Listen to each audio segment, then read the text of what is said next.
This is VSiN's College Football Betting Podcast.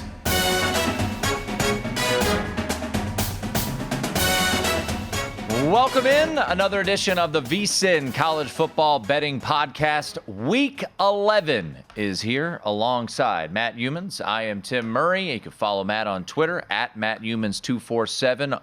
The scorching hottest Heisman Trophy takes. Just follow him there on social media. Today, a full breakdown of the Biletnikoff Award and the Bear Bryant Award. Matt, just what you love.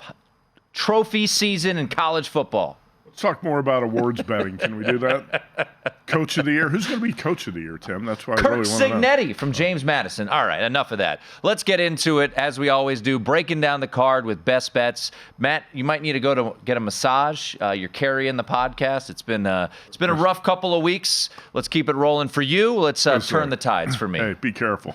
Don't put me in the same group with Deshaun Watson. All right, let's get into it. Big noon kickoff, Happy Valley, number 3 Michigan at number 10 Penn State. Matt, the murderer's row that Michigan has had to face so far this year with the likes of UNLV and Rutgers and UNLV and Bowling Green, they got the bowl eligibility earlier this week, so it's been daunting there for the Wolverines. All kidding aside, this defense has been phenomenal so far this year, and I know Penn State is a team that, Matt, overall, I would say you've been, and I have been there too, pretty disappointed in the performances we've seen from this Penn State team. How about this stat? Michigan has yet to face a goal-to-go situation this year. Point spread at Happy Valley. This is a noon kickoff on Fox. It is sitting at 4.5 or 5, depending on where you look. There is actually a 5.5 as we record this at Caesars. So there you go, Matt. Huh. What are you looking at in Penn State, Michigan? You love yourself some home dogs. Yeah, I don't love big game James Franklin, though, but I am going to take Penn State here. I bet Penn State +5 early in the week. Now, if you look at the top 4 scoring defenses in college football, they're all in the Big Ten. Michigan's number 1, 6.7 points per game. Penn State number 3 at 11.9. I think mostly bad offenses have a lot to do with the Big Ten having the top 4 ranked scoring defenses. When you're looking at Michigan, Ohio State, Iowa, Penn State, that has a lot to do with weak offensive play in that conference. With Michigan, it's all about the weak schedule. And you made the reference to it. I'm looking at Michigan's schedule, and I'm saying, okay, who's the best team the Wolverines have faced to date? It's Rutgers or UNLV. And a bunch of cupcakes aside from that. Now, you can only play the schedule you got in front of you, but Jim Harbaugh had a hand in putting this week schedule together. Test your team in a non-conference a little bit. I think it irritates everybody that Michigan plays such a weak non-conference schedule. And I would like to see the Wolverines get an attitude adjustment here. I don't know if it's going to happen because it's hard to put much faith in James Franklin. But I do think when you're playing in Happy Valley and you haven't really faced a good team on the road yet this season, this is an elite defense. This is going to be a challenge you haven't faced yet before. It's going to be an eye-opener, I think, for the Wolverines. I'm hoping that way. Now, Penn State opened up the offense a little bit last week, scored 24 points in the fourth quarter, dropped 51 on Maryland. But I still want to see Drew Aller, the 5-star freshman quarterback, throw the ball downfield a little bit more. The vertical threat is not really there in the passing game, and that hasn't opened things up for Katron Allen and Nicholas Singleton, their star running backs. Offensive line's good, not great. But the potential's here for Penn State to knock off Michigan. I don't think there's any doubt about it. Aside from the side, Tim, I'm also going to play this under the total. Now, my best bet's going to be Penn State +5, but I've also got a bet under the total, and I would expect this to be somewhat similar to what we saw when Penn State went to Columbus a few weeks ago and played a low-scoring game with Ohio State. I think we're looking at the same sort of scenario here. This is what Big Ten football has been about all season, and I think that's what this game is going to be about. So give me Penn State in a game that comes down to a field goal. 45 is where the total sits. I did want to check because I know there's a lot of people wondering what the tiebreaker situation is. If Penn State wins on Saturday, it would potentially come down to a three-way tie if Michigan goes and beats Ohio State in a couple weeks at home. And I reached out to the stash, Brett McMurphy from the Action Network, and he said this. He goes, the Big Ten compares the combined conference records of three teams' West Division opponents. So Penn State, Michigan, Ohio State, if they're all tied, if they've all done the Spider-Man meme where they beat each other, whichever team plays the toughest West schedule gets the nod. And as of this very moment, it would actually be Penn State. Penn State's combined record of opponents, Iowa, Northwestern Illinois, is 8-10. Ohio State's Purdue, Wisconsin, Minnesota is 7-11. Michigan's Nebraska, Minnesota, Purdue 7-11. So if you do think Penn State can win this game, they're 10-1 to win the Big Ten at the DraftKings. So just something to keep in mind. Plus 175 on the money line. 10-1 to win the Big Ten, so just keep that in mind. Northwestern finding ways to win has actually really helped out Penn State, and the fact that Wisconsin has underachieved has hurt someone like Ohio State. So that is noon Eastern, Happy Valley. Big game, James, as you called them, 4-15 against Michigan, and Ohio State has lost. 3 of those wins are against Michigan, though. Yeah, 5 straight in this rivalry. Last year, Michigan able to run for 418 yards. I've been surprised at both of these duos of running backs, how much they've struggled. Corum and Edwards. Edwards seems completely off this year for Michigan, Matt. 232 yards, just 3.1 yards per carry. And then you mentioned Allen and Singleton. Where's the explosiveness from both of those running backs so far this season? That's been surprising for Penn State. Yeah, when you don't have a passing game that can stretch the field vertically, you get defenses can load up against the run. And also, Penn State's offensive line has not been great. A couple of the things I mentioned there. Yeah, it is surprising. I thought Singleton and Allen were going to be the best running back duo in the country. It just really has not materialized. It's surprising in Michigan, too, that the team has not been more explosive offensively. In big games, when you're looking at the under here, in big games, Jim Harbaugh and the Wolverines tend to get conservative with their play calling. And that's why I think you're going to see that and other factors why you're going to see a lower scoring game here. Dante Cephas, the transfer, highly sought after transfer from Kent State, finally had a big game last week for Penn State as he had 6 catches for 53 yards and 2 touchdowns. His previous season high for receptions in a game was 2, and he had 6 against Maryland. So that is the big one of the day. Michigan, Penn State, noon Eastern. Matt taking the points with the Nittany Lions. As of the board I look at right now, 5.5s are out there, but 4.5 readily available, total of 45.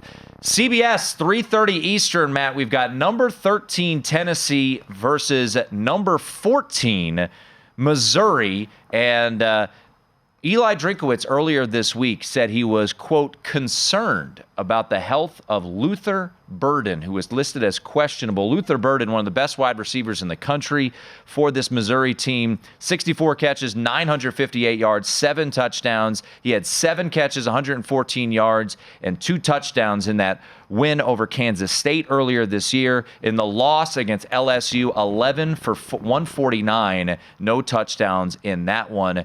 Matt, I'm looking, and as rare as it is, I'm going to take the road favorite here in Tennessee. I'm going to take them on the money line. DraftKings is the cheapest money line out there at minus 118. I like the Vols here. Why? It is a potential look ahead because they host Georgia next week. But the thing that is intriguing me the most about Tennessee, Missouri coming off of a massive game against Georgia. They were right there, lose 30-21. Obviously, I mentioned Luther Burden being questionable, but Tennessee had a glorified bye week last week. They played UConn. They were able to get a little bit healthier. They win that game 59-3. And I really love the 3-headed monster that Tennessee has in their backfield of Jalen Wright, Jabari Small, and Dylan Sampson. I think they're going to be able to run the ball enough against this Missouri team. And if Luther Burden is out or not 100%, which seems likely, I don't know if Cody Schrader, the running back from Missouri, is going to be able to have that much success. Believe it or not, Tennessee, pretty strong defense on the rushing attack, held Ray Davis from Kentucky just to 42 yards. I am not a big Joe Milton or Josh Heupel guy, but I do like the situational spot for Tennessee, and this is a team that has owned them the last couple of years. So I'm going to take the Vols, Rocky Top, short money line price on the road against Missouri on Saturday. Luther Burden's status is obviously a concern for Missouri. I'm not a Joe Milton guy either. I'm not going to come back with Missouri this week. Brady Cook, 14 for 30. Winner for you Georgia. last week. Cook was 14 for 30. He threw 2 picks. It was not a great offensive performance, but it was good enough to get the cover against Georgia. I just think it's a tough spot for Missouri coming off the game at Georgia. And like you said, a little bit better spot for Tennessee. It's just enough for me to pass on this one. All right, let's get in one more before the break. Let's go to Seattle, Utah. At Washington, also at 3:30, Matt. Utah in this one, catching 9.5 on the road. Like the dog here on the road against the Huskies? I do like the dog quite a bit. Talked about this last week with Washington being on wobbly legs. It was a 4-touchdown favorite back-to-back weeks and barely escaped against Arizona State and Stanford. Well, the Huskies went to USC with the 117th ranked rushing offense and ran for 316 yards against the SC defense. I laugh because I'm still pain. That's how a defensive coordinator gets fired, and that's how a team's season goes down the tubes. But I was not blown away by Washington's performance defensively, let's put it this way. And I think Utah is kind of catching the Huskies at a good time. Washington's had, 4 or 5, let's say, high-stress games in a row. Yeah. And, coming home to face a Utah team that kind of got its swagger back last week with a blowout of Arizona State after getting humbled at home by Oregon. I think the Utes are in a good spot here. Plus, the matchup in the trenches. Riding with the Utes. More to come on the other side of the VSiN College Football Betting Podcast.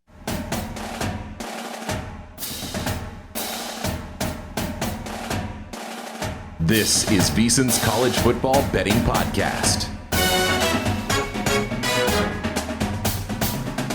Before you make your next bet, be sure to visit VSiN.com to check the current betting splits data. Want to know where the money and bets are moving every game? The betting splits page is updated with DraftKings odds every 5 minutes so you can see changes in all the action. Find out where the public's betting based on the number of tickets and where the money doesn't match the public opinion. You can check out not just today's action, but future events as well. Betting splits, another way VSiN is here to make you a smarter, better year-round. Check out today's betting splits for every game at VSiN.com. Alongside Matt Youmans, I am Tim Murray, and hopefully with the winnings from this week's podcast, you can afford to pay for checked baggage when you head to the airport for Thanksgiving, because some people like to check bags. I don't check bags. Even if I'm gone a week, I don't check a bag. But imagine a guy who goes on a 24-hour trip and checks a bag. Who would do such a thing? I don't know. Maybe somebody on the VSiN staff, but it's not me, probably not you. Huh?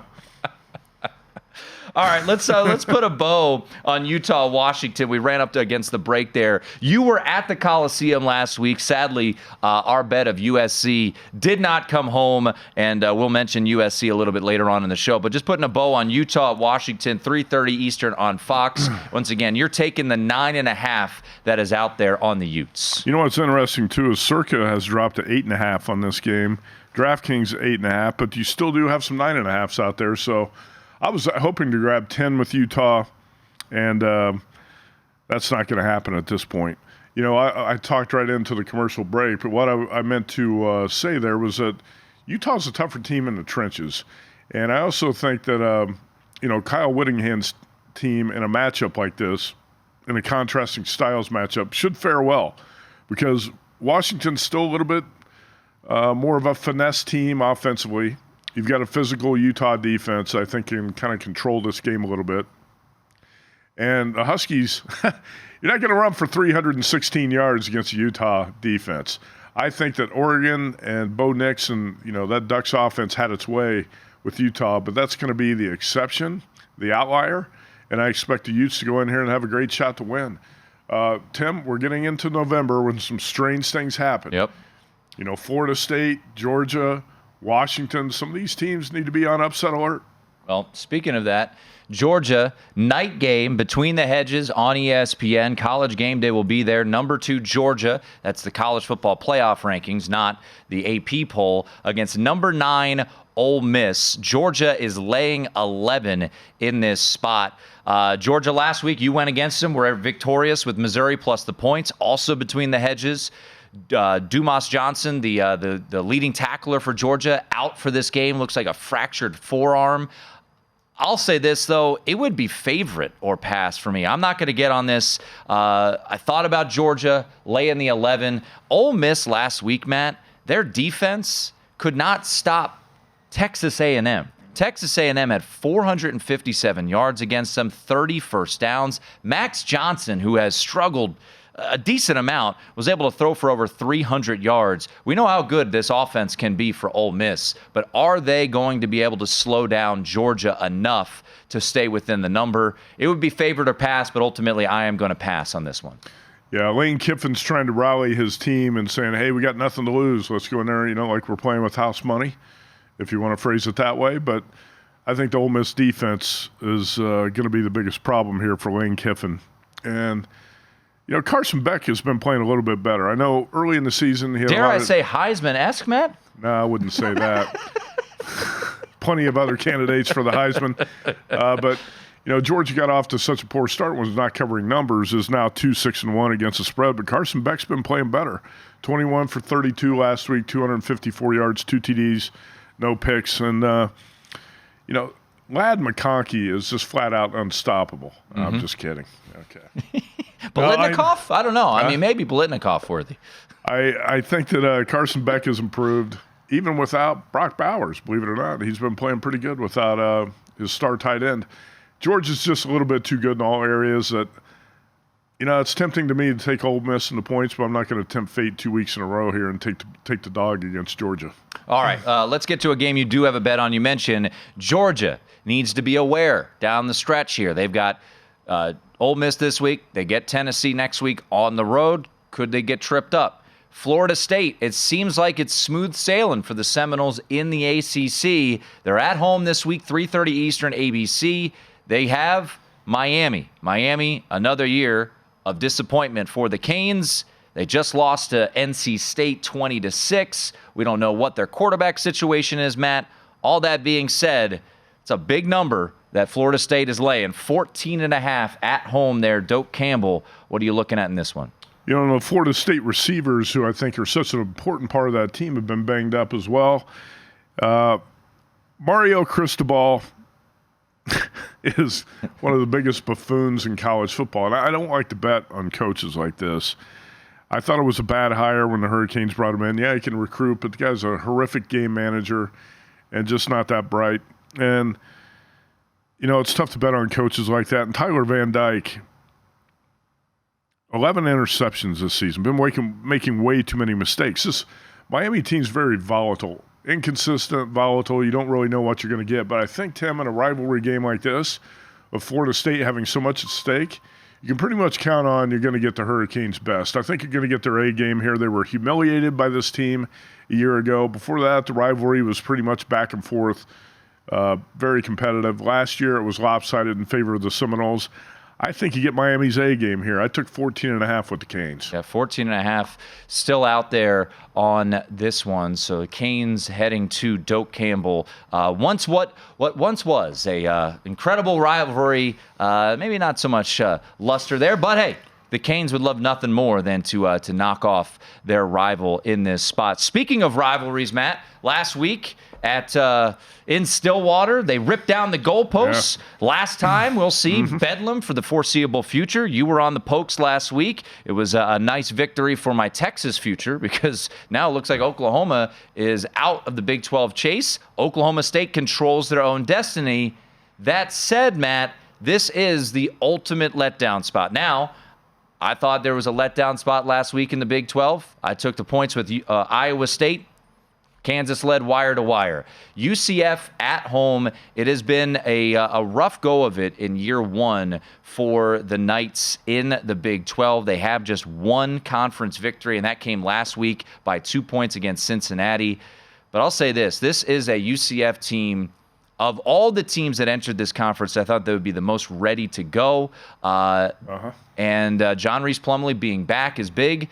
The bounce house can be a tricky spot to play. 5-game winning streak for Oklahoma State, Matt. It started when they were an 11.5-point underdog to Kansas State. They have been the underdog in 4 of those 5 games. During this win streak, they are +8 in the turnover margin. I like this Oklahoma State team, but this is a role reversal. They're playing as the favorite now. They have the big number next to their name, number 15. I'm on UCF here. My biggest worry is that UCF allows 228 rushing yards per game. Ollie Gordon, pretty darn good. He has rushed for over 1,100 yards in the last 6 games. He rushed for 138 last week for the Pokes against Oklahoma. Yeah, he had 33 carries to get that 138. The Oklahoma defense was trying its best to sell out to stop Ollie Gordon, but he's tough to contain. To me, this is all about the spot. And UCF, you're right. Of the 4 newcomers of the Big 12, UCF's got the best offense. We saw the Knights go to Norman a couple weeks ago and take the Sooners to the wire in a 31-29 game. So the offense is there for UCF. The defense, no. I think you have to look over the total and bet over on Ollie Gordon's prop if you can find one, because he's going to get his rushing yards. I liked Oklahoma State a lot last week. You know what? In our Circa Friday Football Invitational, that was a popular play too. A lot of best bets on Oklahoma State at +6. Last game of Bedlam, home dog, hot team. Cowboys won 5 in a row. Tim, that was Oklahoma State's Super Bowl to win that Bedlam.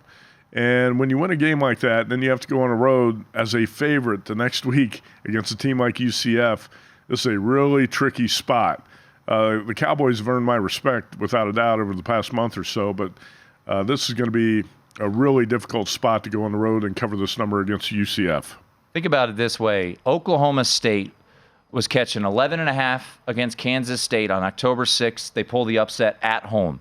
They were a 3-point home underdog to Kansas. They won that game by 7. They were a road dog at West Virginia, won that game. They were a favorite against Cincinnati, won that game comfortably, and then a home dog against Oklahoma. I mean, they've been a home dog 3 times in this stretch. A dog is mentioned 4 times. Now you're the favorite on the road against UCF.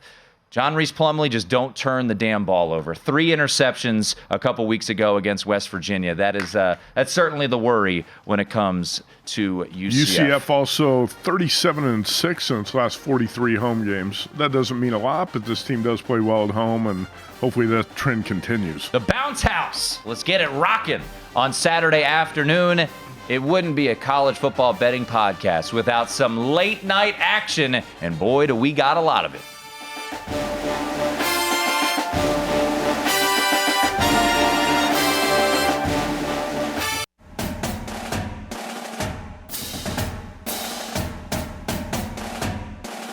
This is VSiN's College Football Betting Podcast.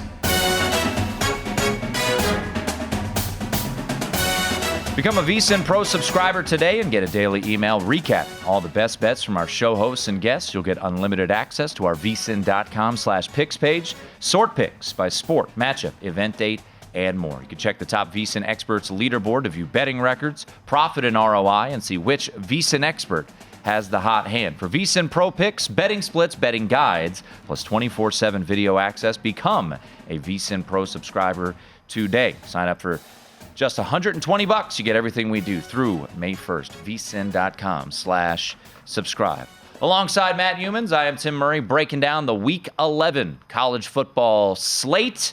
As always, please rate, review, and subscribe. Let's keep it rolling. We had an all-time high on YouTube. People just need to see the Matt Youmans face, over 1,000 views. Let's keep it rolling wherever you consume it. Look at it. There's an ISO shot of them right there. Happy guy with some winners. All right, late night football. That is where this podcast, I don't know if we thrive, but we do like to bet the late night slate a lot. And we'll head to Eugene, Oregon, 10:30 Eastern, 7:30 Pacific on Fox. Number 6, Oregon taking on USC. Oregon right now a 15 or 15.5 point favorite with a total of 75. You got to see USC up close and personal. I got to watch them not be able to stop the run from my couch, much to my dismay. Caleb Williams after the game, weeping in the stands, and then in the post-game press conference said he just wanted to cuddle his dog. Well, are they all done? Alex Grinch gets fired this week. Oregon seems to be a runaway freight train. Put up 63 points last week against Justin Wilcox. What do you make of this one, Oregon and USC? It almost looks too easy, and that concerns me a little bit because I think it's easy to jump to that conclusion that the Trojans might check out, might quit, if you want to use that word. And quit's kind of a strong word, but I think some of these guys might check out on the season because you can't get to the Pac-12. You're not going to win the Pac-12 now. Last week was a home run spot for USC. If you beat Washington, you could change a lot of things about your season. They gave everything they had, at least offensively in that game, and came up short. Lincoln Riley has to fire his DC. There's a lot of controversy swirling around the program, a lot of questions. Let's put that way. Are the Trojans soft? Well, it sure looked like a soft team. Tim, SC had to come from 14 down in the fourth quarter at Cal 2 weeks ago, right? Yeah. So if you think this looks like a lot of points, Oregon laying 14.5 or 15, it might not look like a lot of points when Oregon's up, let's say, 42-14 at some point in this game. I bet one double-digit favorite. I probably bet one double-digit favorite every season. That's it. College, NFL. I lay the points with one big favorite, and that's about it. And I laid it here with Oregon. I laid 14.5. And I'm not going to play this over the total because I actually think Dan Lanning has brought an element of an SEC defense to the Pac-12. We see a lot of soft defenses in the Pac-12, the exceptions now being Utah and Oregon. And the Ducks did what they wanted to against Utah. And this USC team is a lot softer. You talked about Caleb Williams and crying and wanting to cuddle with his dog. He also paints his fingernails. I mean, all that stuff are bad signs. And I got to think there's probably some internal issues within this team, some stuff that's going to come out later. It looks a little bit too easy. But I think Oregon is, I'm not going to say name the score, but is going to roll, and the Ducks win this game by 20-plus, maybe 4 touchdowns. I'll lay it with a big favorite for once this entire season. This is it. I heard an interesting point of why Oregon might want to run up the score. These two go head-to-head on a lot of recruits, Sure. And if they're able to put up a big old crooked number on USC, that certainly could be helpful. Look, as a owner, earmuff it here, of a Bo Nix 30-1 Heisman ticket, keep scoring, baby. Yeah. Score. 4 touchdown passes, 6 total touchdowns for Bo Nix, down to 2-1 to win the Heisman Trophy. Bucky Irving is a pretty legit running back. Dylan Johnson ran for 256 yards last week. He had 430 rushing yards entering the game against USC. Well, staying in the state of California, let's head to the Mountain West, a conference that you and I both love to bet. We've got Fresno State at San Jose State. Fresno State is 8-1 on the year. The Spartans of San Jose State come in 4-5 off a bye, 10:30 Eastern on CBS Sports Network. San Jose State, you talk about Michigan's schedule. Listen to San Jose State's schedule to start the year. USC, Oregon State, FCS Cal Poly, at Toledo, Boise, Air Force. They went 1-5 through that stretch. San Jose State since then has won 3 straight games, all by 20-plus points. They're coming off a bye. And on the flip side, Fresno State, who did get the cover last week, albeit I think pretty fortunate because Andy Avalos is a moron. Kickoff return at the end of the first half that made no sense why you'd kick that deep. They get a late touchdown. 3 straight one-score victories for Fresno State. I think this is a great spot for San Jose State. Coming off a bye, rivalry game. Mikey Keene, quarterback for Fresno State, is a bit banged up. Chevin Cordero, you can argue, is the best quarterback in that conference, talent-wise. Robinson, the running back, has been having a big year. I think San Jose State, as a pick-em at home, I think the line's telling you something here. They've been tested, coming off a bye. They need to win 2 games of their final 3. Fresno, San Diego State at UNLV to get the bowl eligibility. I like the Spartans at home. This is the first bet I made of the week, so I'm on the Spartans here against Fresno State. I don't disagree. When the Circa numbers come out, DraftKings and Circa put these openers out on Sunday. I make a list of all my potential bets. A couple of the games I'll fire on right away, but most of them I'll write down everything I'm considering and betting. I got San Jose State +1 on my sheet. I have not bet this yet, but I think it's a pretty good spot for the Spartans. Last time we saw the Spartans Did they have a bye last week? Bye last week. Yeah, they were at Hawaii, and they beat the Warriors 35-0, and Chevin Cordero played well. I actually think he might have the better quarterback here, and I like to spot for the Spartans too. I have not played this yet, but I'll certainly think about it by Saturday. One spot that I really liked, I haven't played it yet, but I believe you have. Let's go to Provo, 10:15 Eastern, ESPN, 5-4 Iowa State, 5-4 BYU. Look at BYU's schedule. Oklahoma next, Oklahoma State following. The Cougars have to win this game if they want to get to bowl eligibility. Yes. They have to win this game. The number has gone against them this week. It's up to 8. I'm intrigued by the Cougars. I believe you are as well in this spot. It's a lot of points for a mediocre Iowa State team to be laying on the road in Provo. And when you mention Provo, BYU is a totally different team at home. I was in Austin, Texas 2 weeks ago. Cougars looked bad. That was a bad BYU performance, offense, defense. Nothing changed for the Cougars on the road at West Virginia last week. But in Provo, it's a different team. Keaton Slovis has got elbow and shoulder injuries. That might not be a big deal. I'm not sure he's the quarterback that Kalani Sitake wants to go with anyway. BYU's 4-0 at home. Jake Retzlaff, the transfer from Riverside City College, a little bit more mobile than Slovis. I think he gives that offense a little bit more confidence right now. I'm willing to take a shot here with the BYU team at +8, which I think is a generous price. Just a lot of points for the Cyclones to be laying on a tough home field for BYU. Yeah, I looked at the under, but at 41, weird things happen. You know, Clemson, Notre Dame last week, a total that I played under. You got a pick six, an interception return to the 2-yard line. You're pretty much cooked when those things happen. So I like BYU. I'll probably join you on that as well. Let's hit on one more, and it wouldn't be a VSiN college football betting podcast if Matt Youmans didn't play the last game of the card. Let's go out to the island. We've got the Rainbow Warriors catching 20 against the Air Force Falcons, who surprisingly got run off the field by Army in Denver last Saturday, 23-3. I would say stunningly, not surprisingly. They got smoked. I kept looking at that score every time it flashed up on my phone, and I kept saying, is that right? There's no way that's right. Army had 11 first downs and 11 penalties last week. It was not like the Black Knights were dominant, but they still won the game 23-3. That's because Air Force had 6 turnovers in the game. I just have not been impressed with this Falcons offense every time I watch them. Zach Larrier, the quarterback, decent thrower, not a big-time playmaker. Air Force had won, 14 in a row, something like that, before the loss to Army. The Falcons have been getting it done. They were pretty impressive the previous week at Colorado State. I could not make any sense of what happened in that game last week of Army winning 23-3, except for the turnovers. Braden Schrager, the Hawaii quarterback, last week played better in the win at Reno. He's got 22 touchdown passes this season. I think he got at least a backdoor ability with Hawaii here. At Circa, it's +20.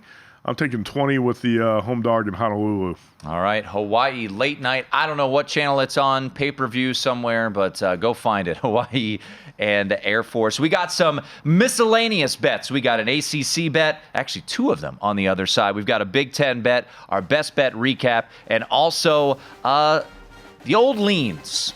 How do we feel? A couple leans. Could we shake out the tree, get a couple more bets as well? That's Matt Youmans. I'm Tim Murray. It is the VSiN College Football Betting Podcast. More bets on the other side. Come on back.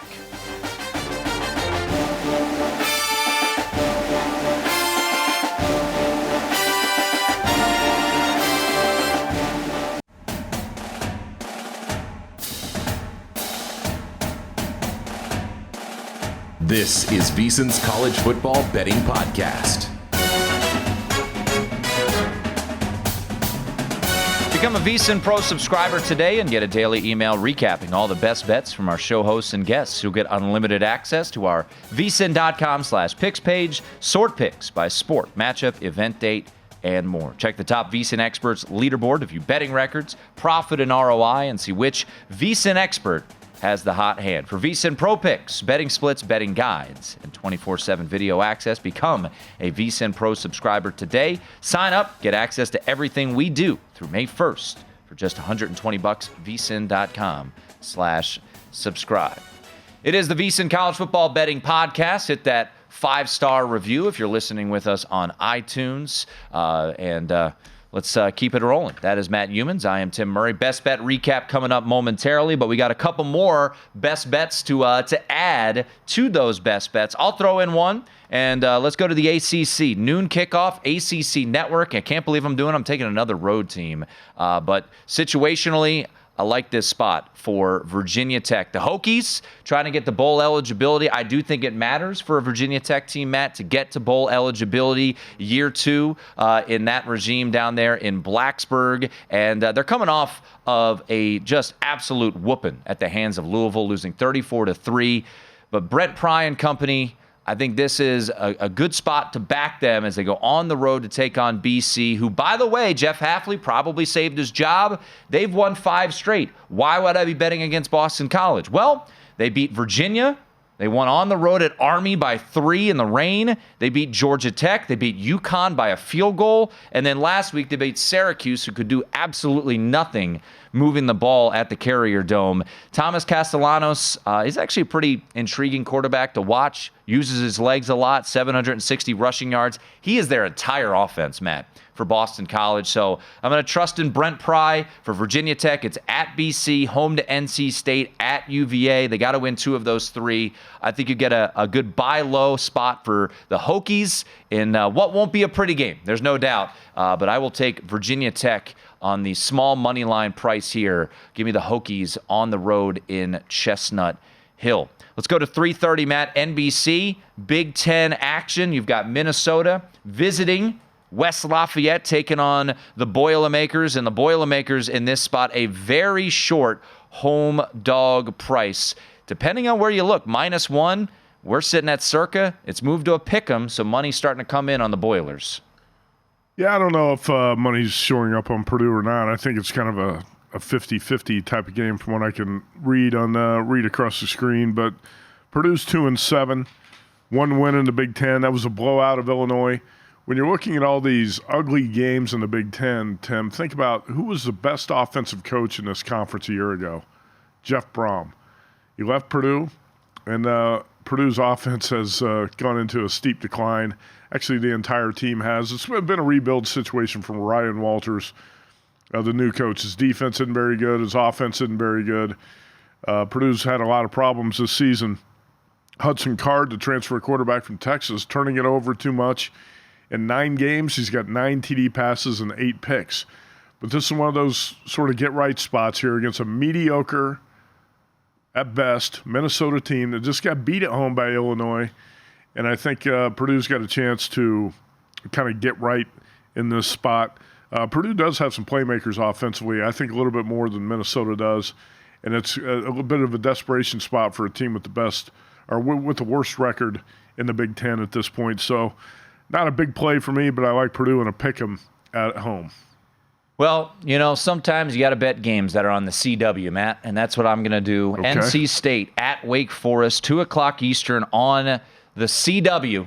And I'm going to take the points with the Demon Deacons here. It's not going to be a fun or enjoyable endeavor backing Wake Forest plus 2.5, but sometimes you got to do it. And once again, bowl eligibility, 4-5 Wake Forest. They need to win 2 of their last 3. They go to Notre Dame next week, so certainly this is a vital game for them to get to bowl eligibility. I am a big Dave Clawson fan, head coach of Wake Forest.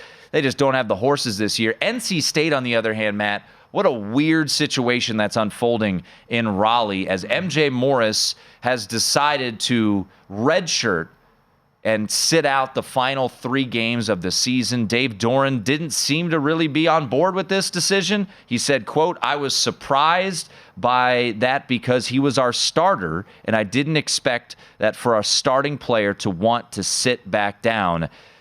Interesting move by MJ Morris. You could argue maybe NC State rallies around the decision of MJ Morris to, say, to heck with him. We're going to, back Brennan Armstrong. Certainly possible, but very disappointed in Brennan Armstrong's play so far this year, the transfer from Virginia.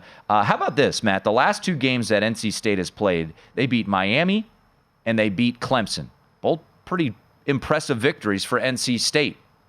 Well, let's look in the box score. Against Clemson, They were +2 in the turnover margin. They were outgained 364 to 202, but won the game. Last week, in a victory over Miami, 20-6, +3 in the turnover margin, outgained 292 to 231. Wake Forest last week threw a late interception. Mitch Griffiths did to kind of secure a loss at the hands of Duke. They did cover that game.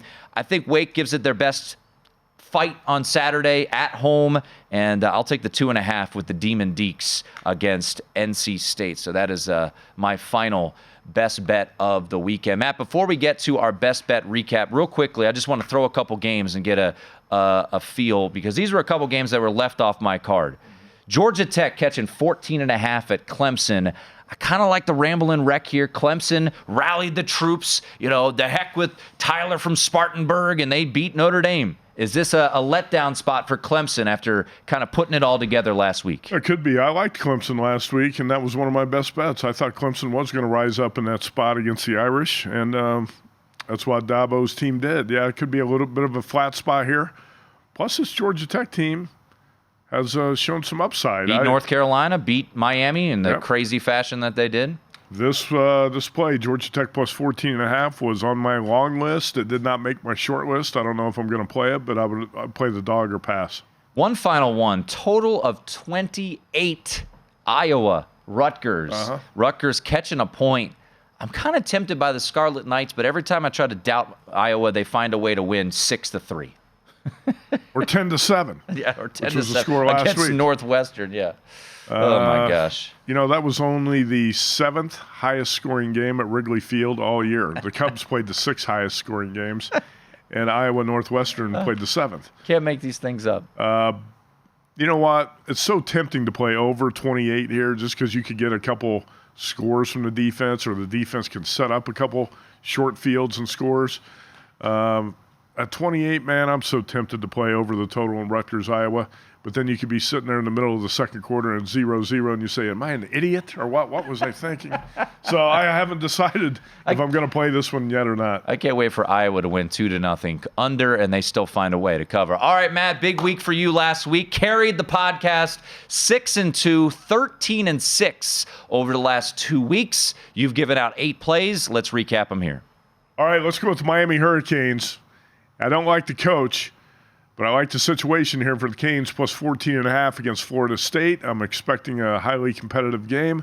I do think teams like Florida State, Michigan, Washington, Georgia, got to be on upset alert this time of season. And the Canes were embarrassed in this rivalry game a year ago. I expect them to play their A game this week in Tallahassee. Miami plus 14.5. UCF plus 2.5. Now look for 3 on this. DraftKings has got 2.5, and most books, almost every book has 2.5. I think there might be a couple 3s floating out there on UCF. Probably a really good spot here for the home dog because Oklahoma State's in such a bad spot. Off Bedlam, big win over the Sooners, which is basically Oklahoma State's Super Bowl. So let's go with the home dog, UCF. Just talked about Purdue, pick 'em at home against Minnesota. Another Big Ten home team here. We're going to go Penn State plus 5 against Michigan. It's not going to be an official play for me on this podcast, but I'll tell you out of my pocket, I'm going to bet Penn State under the total in that game too. Michigan, Penn State under. BYU, home dog, plus 8. Utah, catching 9.5 at Washington, and that number's coming down, so still a 9.5 out there. Might be tough to find a 9.5, but look around for it.